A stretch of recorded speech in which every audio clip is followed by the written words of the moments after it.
Hello বন্ধুরা, তোমরা সকলে কেমন আছো? আশা করি সকলেই খুব ভালো আছো। নিপাস ডেলি লাইফে তোমাদের সকলকে অনেক অনেক স্বাগত। আজ মঙ্গলবার আর এখন সকাল 7:30 বাজে। আমি এই সময় থেকে আমার ব্লগটি শুরু করছি। আমি এত সকাল সকাল মেয়ের বাড়ি থেকে ফিরছি। আসলে কি হয়েছে বলো তো, গতকাল সন্ধেবেলা মেয়ে রান্নাঘরে টুকিটাকি জিনিস আনতে বাজারে গেছিলো। সেই বাজারগুলো করে ফেরার পথে আমাদের এখানে এসেছিলো একটু সময়ের জন্যে। এবার যখন রাতের দিকে বাড়ি গেছে, জিনিসগুলো না পুরো এখানে ভুলে গেছে। আমিও আর খেয়াল করিনি। এখনও ফোন করে বলছে, মা জিনিসগুলোর প্যাকেটটা দিয়ে যাবে, আমার না খুব দরকার। তাই দৌড়ে দৌড়ে গিয়ে প্যাকেটটা ওকে দিয়ে এলাম। এসেই তাড়াতাড়ি করে আমি টিফিন বানাতে শুরু করে দিলাম। আসলে আজ কি বলতো, আমার কাকা শ্বশুর বাড়িতে পুজো আছে, আমরা সকলে যাব। আর তাছাড়া এই পুজো উপলক্ষে কলকাতা থেকে আমার ননদরাও আসছে। তারা প্রথমে আমাদের এখানে আসবে, এসে একটু টিফিন খেয়ে চান টান করে তারপর আমরা একসঙ্গে সকলে মিলে কাকা শ্বশুর বাড়িতে যাব। ওরা খুব ভোরের ভলভো ধরে আসছে, মোটামুটি 11টার মধ্যে পৌঁছে যাবে। তাড়াতাড়ি করে তাই জন্যে টিফিনটা আগে করে নিচ্ছি। তাছাড়া ওদিকেও তো আমার অনেক কাজ আছে, তারপর আমাকে রেডিও হতে হবে টাইমলি। আমি টিফিনে বানাচ্ছি আলু, কড়াইশুঁটি, টমেটো দিয়ে পাতলা পাতলা একটা তরকারি, আর ওদিকে ময়দার সাদা সাদা লুচি ভাজবো।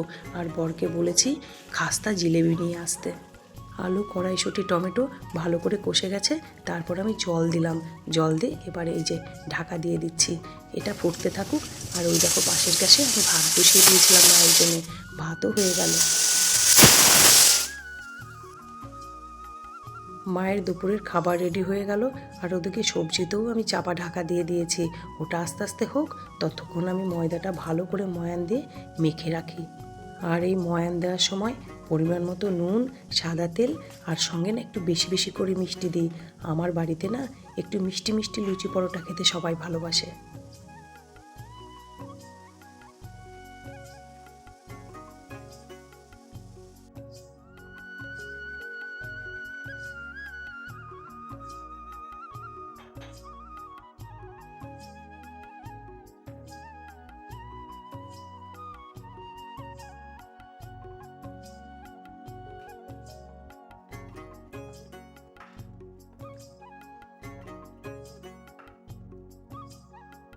ময়দা মাখা হয়ে গেছে, এবার ময়দাটা ঢেকে রেখে দিচ্ছি। আর ওদিকে সবজিও আমার প্রায় রেডি হয়ে গেছে। নামানোর আগে একটু কেশরি মেথি দিলাম, এবার দেবো একটু মিষ্টি।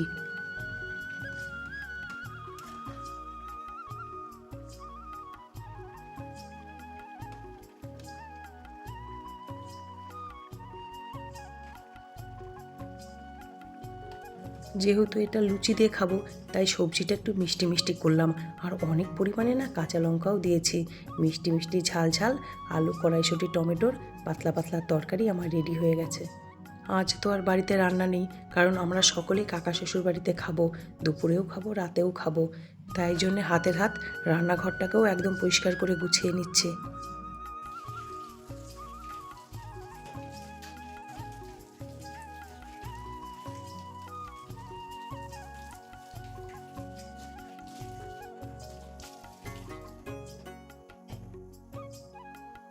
ওদিকে আমার কাচাকাচিও পড়ে আছে, আজ একটু বেশিই কাচাকাচি করতে হবে।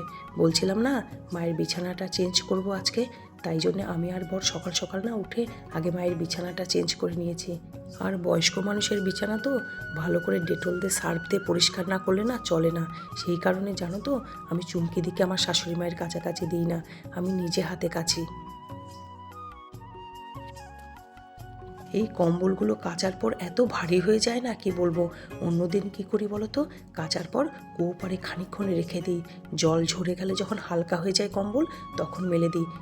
কিন্তু আজকে তো টাইম নেই, তাই জন্য জল শুদ্ধ কম্বলটাই টানতে টানতে এনে মেলে দিলাম। তবে চোখে এমনি ভয় পাচ্ছিল না অপারেশন এসে যেতে? হ্যাঁ, রাতে কতবার ফোন করেছে আমাকে, তার পাশের লোক গেলা মানে করছে তো তোমার মাটা কেমন গো, ওকে আমার বড় ফোন দিয়েছে, রিচার্জ করাই দিলে সব করে দিয়েছে, সব করে দিয়েছি। যাক নিয়ে এসেছে ঘরে, এবার কদিন একটু যত্নে রাখো। না মেয়ের বাড়ি চলে যাবো আমার।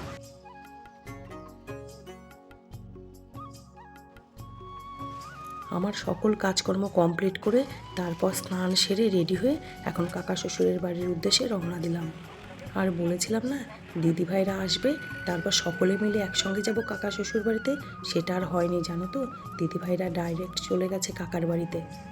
আসলে কি হয়েছে বলো তো, দিদিভাইদের বাসটা এত লেট করেছে আর ওদিকে কাকার বাড়ির পুজো শুরু হয়ে গেছে। ওই জন্য ওরা ঠিক করলো যে আগে কাকার বাড়িতে যাই, তারপর রাতের বেলা একসঙ্গে বাড়ি ফিরে আসবো সকলে মিলে।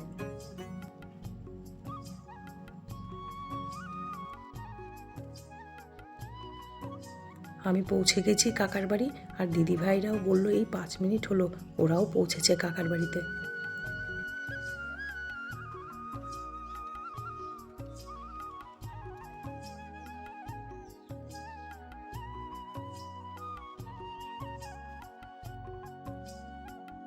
এখানে আমরা সকলে মিলে গল্প করছি, আর দেখো তোমাদেরকে একজনকে দেখাই, চিনতে পারো নাকি দেখো তো এই মানুষটাকে।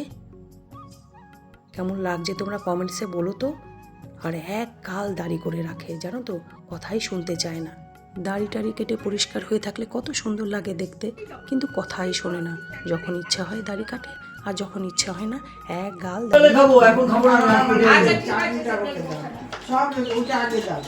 তারপর ফুলের বিয়ের ওই যে দিন যেটা পাবদা মাছটা জেলে আমরা তাড়াতাড়ি করে চলে এলাম না, খাবারটা নিয়ে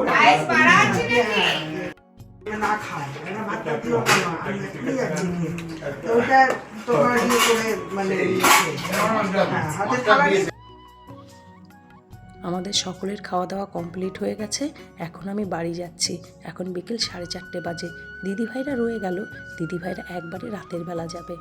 আমিও অবশ্য সন্ধেবেলা আবার আসবো। সন্ধেবেলা কাকার বাড়িতে কীর্তন আছে, কীর্তন শুনে খাওয়া দাওয়া করে তারপর সকলে মিলে বাড়ি ফিরে যাব। আগামীকাল বুধবার দাদা গান শেখাতে আসবেন। অন্য সময় হলে না গানের ক্লাসটা ক্যান্সেল করে দিতাম, কিন্তু এখন হবে না, সামনে তো প্রোগ্রাম আছে। ওদিকে রাতের দিকে তো কাকার বাড়িতে যাব, তাই সন্ধেবেলা একটু তাড়াতাড়ি করে গান নিয়ে বসলাম, গানগুলো রেডি করে রাখছি। এখন তো সিজন চেঞ্জের সময়, গান করার সময় না গলাটা ধরে আসছিল, এখন গলাটা জ্বালা করছে। একটু গরম জল খেয়ে নিই, গরম জল খেলে আরাম পাবো।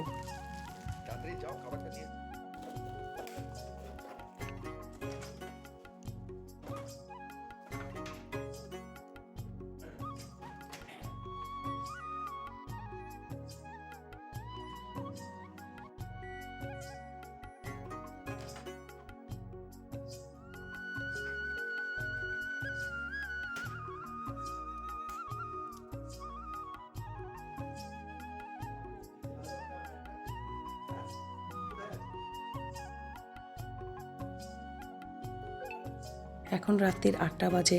আমি এদিকটার পুরোটা সামলে মাকে খাইয়ে এখন যাচ্ছি কাকার বাড়িতে। আর বরকে একটু আগেই পাঠিয়ে দিলাম, বললাম তুমি যাও, ওদিকে কীর্তন তো শুরু হয়ে গেছে, আমি সব গুছিয়ে আসছি।